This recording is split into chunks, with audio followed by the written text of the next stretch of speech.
Tällä kertaa näytän, miten tein uuden kranssin muovipilleistä. Tämä kranssi on hieman vaativampi edelliseen verrattuna, mutta tämä malli on kauniimpi ja muistuttaa hieman kukkaa. Kranssin tekemiseen tarvitset sakset, viivottimen pillien mittaamiseen, metallilankaa tai muuta tukevaa lankaa ja muovipillejä. Tästä kranssista halusin tehdä vähän kookkaamman, joten puolitin pillit, jolloin sain 10,5 sentin pätkiä. Kranssiin menee 170 samanpituista pilliä ja tämän pituisilla pilleillä tehtynä halkaisija tulee olemaan 63 senttiä.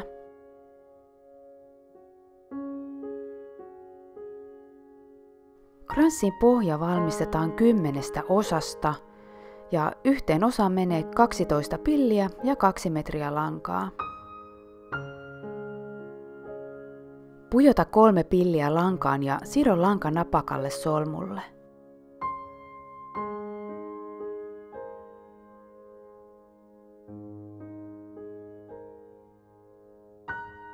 Lisää 2 pilliä ja sido kolmion kulmaan kiinni.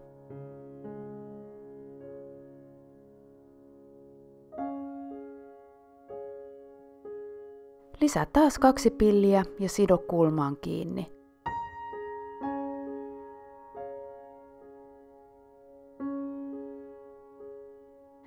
Jatka tätä niin kauan, että sinulla on 5 kolmiota.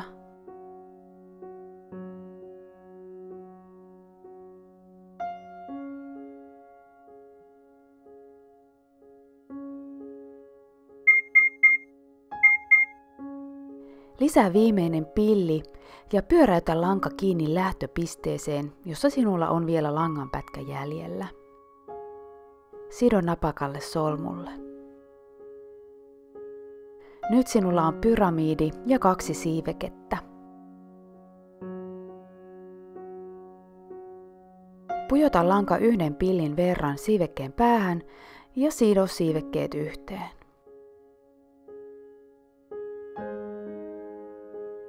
Nyt sinulla on ensimmäinen osa valmiina, josta roikkuu pitkä langanpätkä.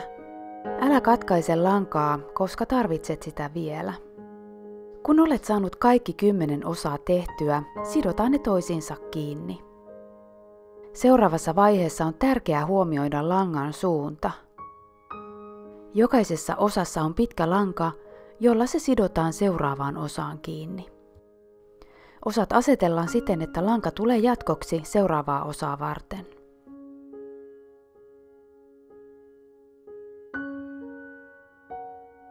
Sido ensimmäiset 2 osaa yhteen. Lanka jää nyt osien väliin, mutta älä katkaise sitä, koska tulet vieläkin tarvitsemaan sitä. Seuraava lanka on valmiina sitomista varten, joten jatka osien yhteen solmimista huomioiden aina seuraavan osan langan suunta.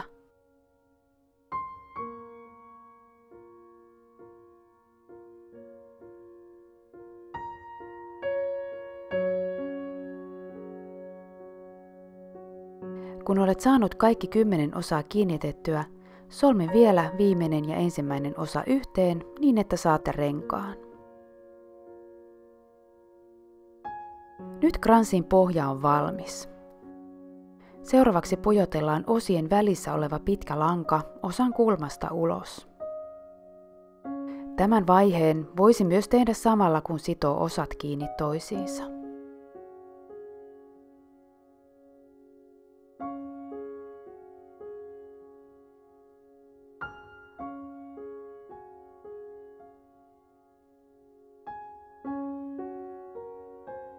Nyt pitkät langat tulevat osien yhdestä kulmasta ulos.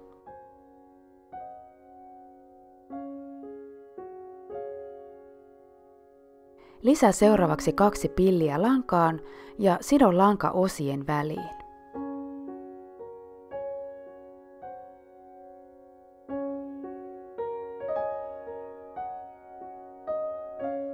Sen jälkeen pujota lanka takaisin viimeisenä lisäämäsi pillin verran.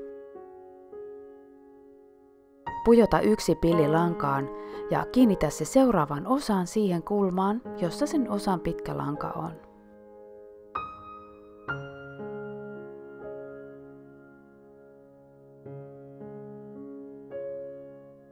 Nyt osien väliin on tullut siiveke.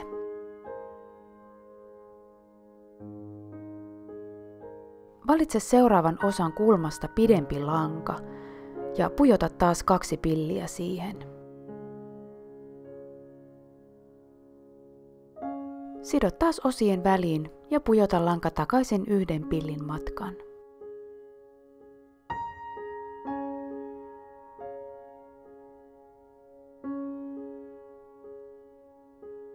Lisää 1 pilli ja sido seuraavan osan siihen kulmaan, jossa pitkä lanka on. Ja jatka tätä vaihetta niin pitkään, että olet saanut jokaisen osan väliin siivekkeen.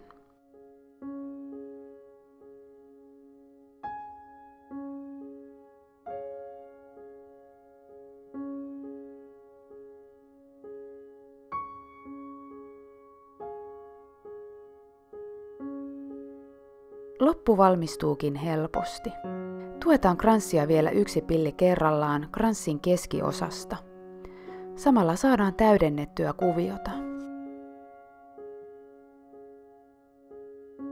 Ota uusi reilu 2 metrin mittainen pätkä lankaa ja sido se osan kulmaan kiinni. Lisää 1 pilli ja kiinnitä seuraavan osan kulmaan kiinni. Näin muodostuu kolmiulotteinen kulmio.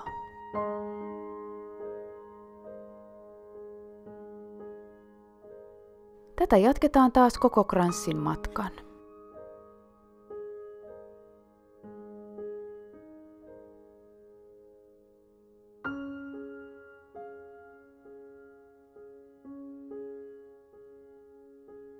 Nyt kranssi on melkein valmis.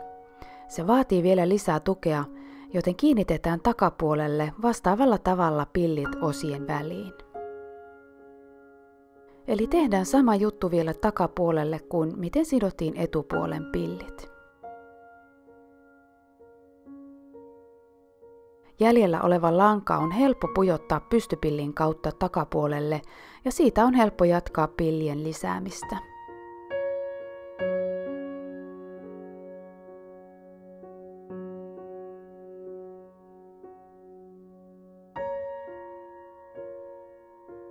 Kun olet saanut loput pillit sidottua, katkaise lanka ja kranssi on valmis.